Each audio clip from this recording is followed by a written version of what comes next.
Bonjour. Nous vivons dans un monde où le mot maître est la performance. Si vous travaillez, vous connaissez certainement les fameux KPI, Key Performance Indicators, ou les indicateurs clés de la performance. Il faut être performant, il faut attirer des clients, il faut convertir les prospects en clients, inventer toujours de nouveaux produits, augmenter le chiffre d'affaires, avoir de plus en plus de ventes. Et ça, c'est normal. Quand vous êtes dans une activité économique, c'est tout à fait normal. Et quand vous faites bien votre job, après, vous vous attendez à une reconnaissance. Vous attendez qu'on vous dise merci. Et si on ne vous le dit pas, comment vous sentez-vous? Vous vous sentez malheureux, vous n'êtes pas content. Je m'appelle Anna Gordon et j'ai passé beaucoup d'années dans des entreprises diverses et variées, des PME et des multinationales. Et le manque de la reconnaissance, c'était vraiment quelque chose qui revenait dans toutes les enquêtes, toutes les études qu'on faisait sur la motivation des gens, le turnover, etc. Les gens ne se sentaient pas reconnus dans leur job.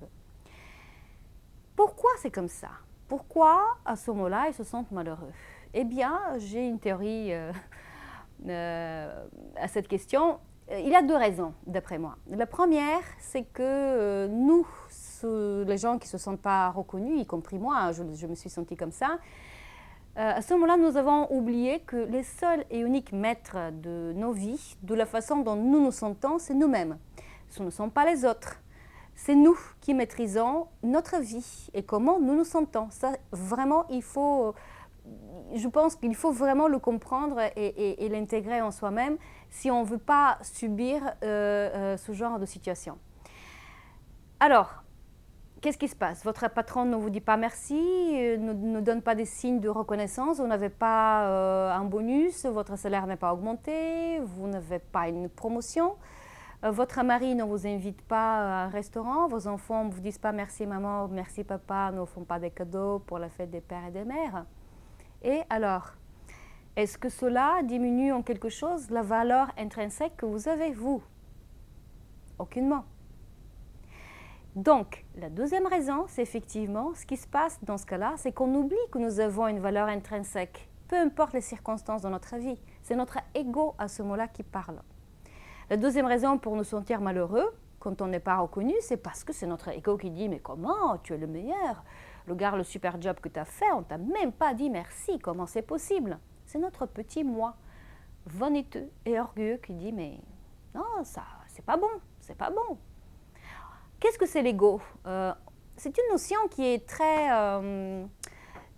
large et qui a changé beaucoup de sens au fil des années. Donc, on peut voir des définitions philosophiques, psychologiques. Maintenant, avec le développement de la spiritualité, il y a d'autres définitions. Moi, personnellement, j'aime une que j'ai trouvée de Sartre qui dit que l'ego n'est pas le propriétaire de la conscience, il en est l'objet. L'ego n'est pas le propriétaire de la conscience, c'est l'objet.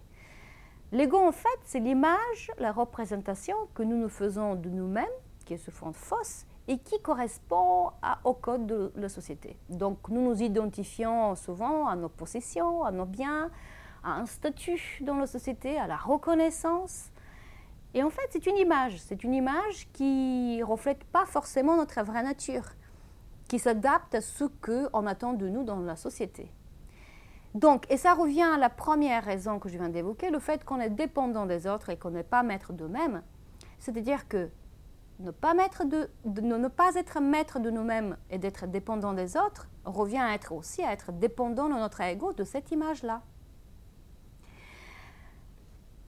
En fait, nous avons notre vraie nature, nous avons une vraie nature, nous avons des vraies qualités, nous avons aussi des défauts et nous avons une conscience, pas une image projetée par notre conscience qui est l'ego, mais notre conscience propre, c'est notre moi supérieur, si on veut le comparer au petit moi de l'ego, qui est intrinsèque, qui est à l'intérieur de nous. Il faut juste le connaître. Il faut se connaître soi-même. Il faut connaître nos vraies valeurs, vertus, qualités et défauts que nous avons en nous. Donc moi, je dirais que si on veut avoir l'estime de soi, si on veut avoir confiance en soi, et de là avoir la maîtrise de soi et puis de sa vie, le premier pilier de cette estime de soi, c'est effectivement se bien connaître, bien savoir Quelle est notre nature vraie et véritable? La deuxième chose, c'est de s'accepter, puisqu'on peut avoir beaucoup de défauts. Il y a des gens qui sont tellement critiques vis-à-vis d'eux qu'ils n'acceptent pas, surtout les défauts physiques par exemple. C'est pour cela que, par exemple, si vous allez à des conférences ou vous suivez des cours, ou vous lisez des livres de développement personnel, aujourd'hui c'est la grande tendance, il y en a partout, souvent on va vous dire oui, acceptez-vous, soyez gentil avec vous. Certes, ça c'est le deuxième pilier, c'est accepter. Mais ce qu'on ne nous dit pas souvent, c'est le troisième pilier de la maîtrise de soi et de le bonheur et puis de se sentir bien tout le temps, tous les jours et à chaque instant de notre vie, c'est cet effort permanent qu'on peut faire tous les jours à s'améliorer. Une fois qu'on se connaît, une fois qu'on s'est accepté, on peut s'améliorer en permanence. Moi, j'aime bien l'enseignement de Bouddha et je vais vous lire encore une citation de Bouddha qui est très propice dans le cadre de cette quête de reconnaissance. Il dit « Ne cherchez pas la reconnaissance, mais suivez ceux qui sont éveillés et libérez-vous, sortez de prison. » Ne cherchez pas la reconnaissance et suivez l'éveillé. Libérez-vous. C'est-à-dire que si vous êtes dans une démarche, dans un effort de vous améliorer vous-même en permanence tout en vous connaissant et en sachant vos défauts, tous les jours, c'est un travail de longue haleine, à ce moment-là, petit à petit, vous pouvez arriver à une conscience qui est beaucoup plus élevée et vous libérer de cette image fausse que vous avez vous-même, de vous cantonner à ce que la société attend de vous, à ses codes, et donc là, augmenter votre confiance en vous et cette estime de vous qui va plus dépendre des autres et plus dépendre de votre ego. Et quand vous avez cette estime en vous, de vous et cette confiance en vous, vous n'aurez plus peur de rien et de personne. Vous pouvez dire ce que vous pensez sans avoir peur d'être jugé. Vous pouvez accepter toutes les critiques qu'on va adresser à votre sujet puisque vous connaissez la vérité au fond de vous-même, de ce que vous êtes vous véritablement. Voilà ce que je voulais vous dire dans cette vidéo de la quête de la reconnaissance et du fait qu'avoir une confiance en soi et une estime de soi, ça se cultive tous les jours. Je vous dis à très bientôt et je vous remercie énormément de m'avoir écouté. À très vite sur la chaîne Maîtrise de soi et liberté.